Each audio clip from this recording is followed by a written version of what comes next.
Manawaker Studios Flash Fiction Podcast is supported by patrons on Patreon. To find out more or to add your support for as little as $1 a month, visit patreon.com/Manawaker.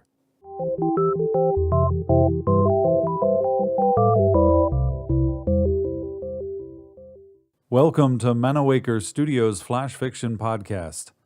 I'm CB Drogi. This week, Delilah and Shimshon in the Age of Space by Riham Adly. Delilah placed the last laser-hacked head next to its body parts in the hibernation chamber's sleep pod, number 66. She yearned for one of those e-cigarettes she used to smoke behind her parents' back. She took off her powder-free latex gloves and watched them float like a pair of severed hands next to her. The smell of death wasn't all bad, but it really was the whirring silence of this damned ship that bothered her. She missed noise, especially the kind that nearly drove her mad back on Earth, like crying babies and barking dogs. Shimshon, the murderer, would sometimes stop reading from the Mechzor to wipe his running nose with the back of his hand. Ironically, the Hebrew name of his holy book had a doppelganger word in Arabic which meant prohibited. She wanted to reach out and touch his tears, but dared not. They rolled down his face like fat space rocks, suspended belt-like around his halo of glowing hair. The show of remorse made him look all the more pathetic. His fast for Yom Kippur lasted for what might have been 25 Earth hours. She didn't bother fasting for Ashura, the Muslim counterpart, because unlike him, she couldn't tell time. Delilah slipped into a t-shirt, not bothering with a headscarf. For a moment, she rejoiced her new freedom. There was no one to judge her or stone her for her sins.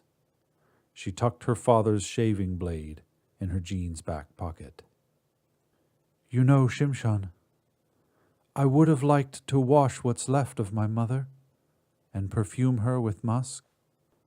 I would have liked to wrap her in a proper death shroud. I would have liked to bury her. She couldn't tell if the dull ache she felt in her stomach was grief or just trapped gas.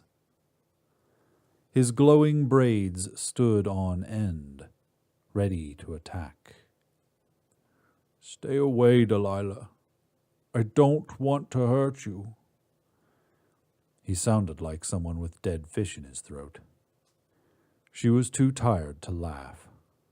Did he think she cared? Seriously. I guess ablutions and reading the opening verse from the Quran will do. But I can't even do that. You know why? Because recycled piss is all we've got for water.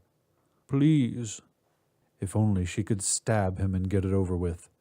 Weightlessness slowed her. She wondered if she still had time for mistakes, for reaching her breaking point. Why did you do it? She knew why, of course.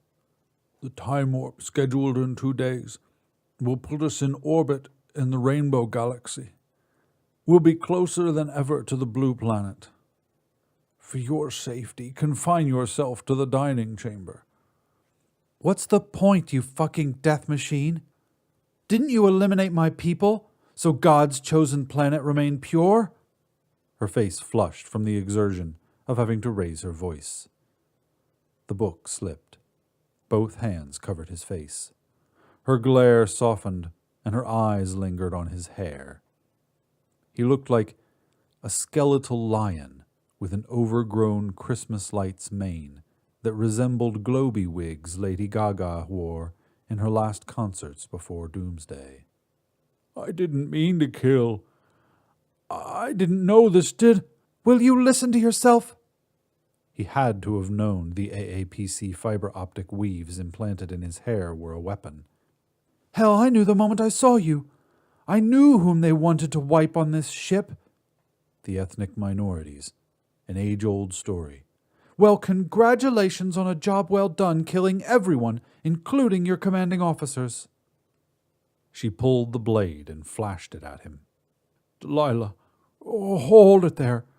I have no control over this. His spikes stood on end, the halo of light building up into rust-colored flares. There's a Muslim colony over there from previous journeys. You'll start over. You'll find people like you. She wasn't sure she really wanted that. She wanted to try things like real food, tart apples, saffron-colored rice, have enough toilet paper, soak in the tub, sip lattes. Did they serve lattes in the Blue Planet? Did they have trained baristas? Did they have zinnias and petunias? Her mother used to tell her they had a lush garden once. Did they have fairy tales like those her mother made up to help her sleep after they discovered there were no beds on the ship? She didn't know what she wanted. Perhaps, deep down, she willed this extermination. Shimshon should be her hero, not her foe. He even had eyes the color of ochre. She liked that. Her mother used to cook them in butter and garlic. She didn't want to have a label or belong to a group of people. She didn't want to remain a virgin. She didn't want to cover her hair again. She didn't want to follow orders or obey. Maybe she should let him finish her off. But dying means answering to God and meeting up with her people again in the afterlife. Catch! She tossed the blade in his direction. Shave it off. He gripped the handle and stared at the blade's edge. Hey, if we ever land, we go our separate ways. I had cancer. They said the weaves killed the cancer. Will you shut the fuck up? I don't want to hear your life story. I don't care. She started collecting the locks he hacked off his scalp. You look different. Like you're someone else. Will you ever forgive? Sleep with me. The look of surprise on his face amused her. She's disobeyed so many of her faith's teaching, but she's been following the rules all the life she's lived, most of which on board this ship. She wanted a new life, a new start. She knew God would understand. When they landed on the Indigo Planet, there was no one there. It was just the two of them for good. She didn't mind that at all. This has been Delilah and Shimshon in the Age of Space. Written by Riham Adly. For more information about Manawaker Studios' other projects, including books and games, visit manawaker.com, which is also where you should go to learn more about the authors featured on this podcast or to get details about submitting a story. The Flash Fiction Podcast theme song is by Kevin MacLeod. Manawaker Studios' Director of Dice is Ben Baston. I'm CB Droege. You can follow me on Twitter and Facebook at CBDROEGE. Thanks for listening.